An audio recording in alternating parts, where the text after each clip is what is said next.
Great way to kick off our Monday. We're back with our friends from Service Dogs for America. Yeah, our favorite guests are always the furry ones, but of course we always enjoy visiting with Connie and Jenny as well because you're the experts. But today you brought in another special guest. We have Dublin with us today. Thank you so much for coming in. It seems like every single time we look at the pictures that you guys send us and following the progress, it's always super interesting. And we have, Dublin is what, 7, 8? He's 9 months. 9 months. He was born in April. Okay, so today when we're talking about service dogs in training, we want to talk a little bit about body language. Body language. So body language is how dogs communicate with each other. And it's very important as trainers that we understand that so we can effectively train them. By watching them, we know how they're feeling and we can work on that when we're working with them. But also it's important for just the average person to understand body language because you can watch their behaviors to know if they're becoming stressed or if they're becoming uncomfortable. Like on YouTube, I've seen lots of videos where I'm looking at a dog and thinking that dog is really stressed right now. And people don't really understand because they don't know the behaviors that dogs display at those times. And so some of those stressful behaviors will then possibly lead up to some aggression because people aren't noticing that the dog is telling them, hey, back off, I don't want this. So they are talking to you all the time. You just have to understand how to interpret it. And that's always how a dog bite comes about, is a dog will offer behaviors to say no thank you, and then when those don't work, it's like, I said no thank you. So is each dog going to speak to me differently? Are they all kind of the same body language? Or? So there's a few typical behaviors that you see in body language. So I bet you've seen a dog with its tail tucked between its legs. So that's body language. So when you see that, usually people will say, oh, that dog's scared. That's what that means. But there's some other things that are pretty common too. So what you'd look at is the tail, the eyes and the ears, mouth, posture, and vocalization. So TEMP V is how I think of it. I put an acronym to it. And so tail, like we said, it can be tucked, it can be wagging. But just because you see a wagging tail doesn't necessarily mean you have a happy dog there either. Well, that's a big misconception because that's a huge misconception. If the tail is wagging, we're all good. Right. Not so much. Not so much. So some of the other things you can look at are ears are normally up and relaxed, but if you see your ears down, that can mean a stress behavior. Or if you see lip licking, that can mean a stress behavior. Yawning, shaking, stretching, and sniffing the floor. So if you see those things, especially in clusters of behaviors rather than just one, then you'll be able to understand that the dog is telling you that he or she is stressed. a simple one to miss is simply a dog turning its head away. And it'll turn its head away from other dogs, it'll turn its head away from humans that are too close, and that's simply the first gesture of you're a little too close, and I'm passively looking away. Interesting. And so, especially when you greet a new dog, you can see some of those stress behaviors because people just run up and start petting the dog on the head and hello, and you can see a dog turn away. You could see him yawn. You could see him start lip licking then.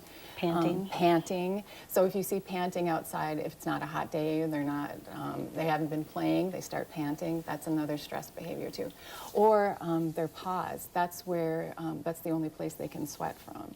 So if it's not hot outside and you see their paw prints as they're walking along, that's another sign telling you that they're stressed. We're going to take a quick break, and when we come back, you have some pictures you're going to show us to kind of illustrate exactly what you're saying. So stay with us. We'll be right back. Thank you.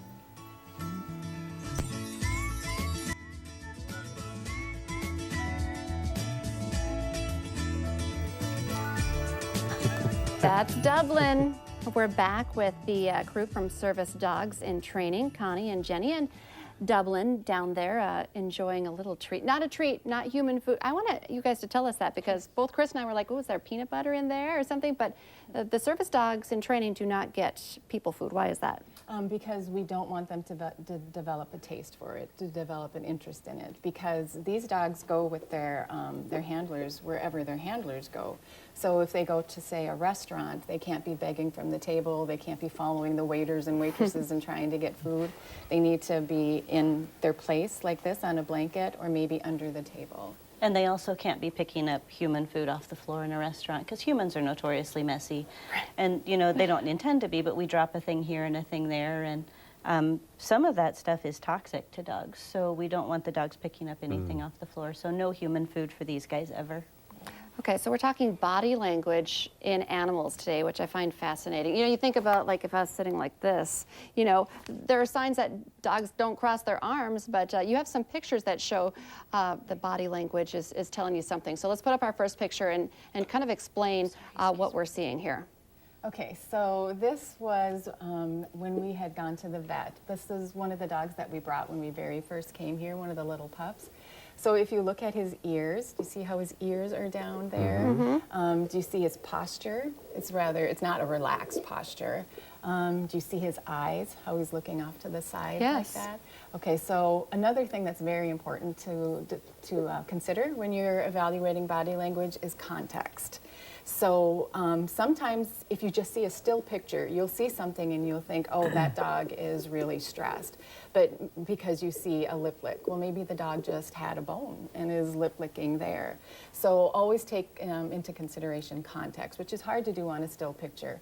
But I will tell you that picture was taken just after he had had shots. Oh. So, But that makes sense. So, you know, yes. your evaluation is true, even not knowing. Okay, Right. the next picture. okay, so do you see, this is baby Dublin when he was a lot younger, actually. Do you see how his eyes are turned to the side like that, so you can see the whites of the eyes? Okay, so that could be called a whale eye. And when you see that, that means a dog is not in a good place. It could mean they're well stressed. It could mean that they're Or stressed. they're scared. Or scared, Yep. right. But, so now I'll tell you the context of this. We were playing, and he had been jumping around a little bit, and then he laid down and he just looked up at me. So just by looking at that still picture, you might be thinking, oh, he's scared or he's stressed, but he wasn't. He was just having fun, laid down and looked at me. Okay. So, But that is what whale eye would look like. Yes. Would look like. And you okay. saw that with Leland in the picture before. yeah. Yeah. Do you see the whites of the eyes? Do we have another picture? Yep, there's a few more. Okay. Okay, so this is the same dog, and this is in a training session with a dog named Libby. Okay, so you see on the left side there, she's lip licking. And then on And the her posture is low. yeah, and then on the right side, you see she's scratching. But you see her ears? Yes. And in both pictures, they're down. Posture, it's stiff, it's not relaxed, and like Jen said, it's down. And we were, I was teaching her something new when we were doing this, and I think I went a little too far with it, a little too long, and she was getting a little stressed, and she was done. And so after I saw the scratch, then we stopped that and went to something else. That's one of the important things to consider in body language and dog training. You can take a perfectly successful training session, but if you go too far and you end on a note that's not positive for the dog, you've then regressed that training session. So it's really important to watch for those things before that session goes too far. That's great. Wow. I know we have more pictures. What is her body language, Dublin's body language telling you right now? Oh, he's focused. Yeah. He's very focused, I would say. Yeah, this is the kind of focus I would dream of when I'm training a dog. It could be that in tune to me. I love it. One more picture before we're about to run out of time. What are we seeing here? Okay, so this dog is on an outing with me, and we're at a park, so that's the context. Now, do you see his posture here? So it's sort of a forward stance. Yes. So he's interested in something that he has seen out in the park. You see his tail. Tail is out how too. It's straight rather than at a relaxed, just kind of a hanging there sort of thing. And So he's elongated with his upper body higher, as opposed to if he were nervous about something where his upper body would be lower. lower. And you see his ears too. Yep. They're up and. This is just so he's fascinating. interested. I love, know. talking about you. I thought it was just body language with people and shifty eyes, but the study and the science behind the body language of dogs and their training. It's you guys. Every time they come in, I'm like, I wow, know. why did I not know that? You guys do incredible work, service dogs. Thank you so much. And Dublin was at the star today. Yeah. Did great. She's focused. Service dogs in training. Connie and Jenny, thank you so much. Can't wait till you come in again and bring some more pups. And Dublin, thank you so much. We'll be right back.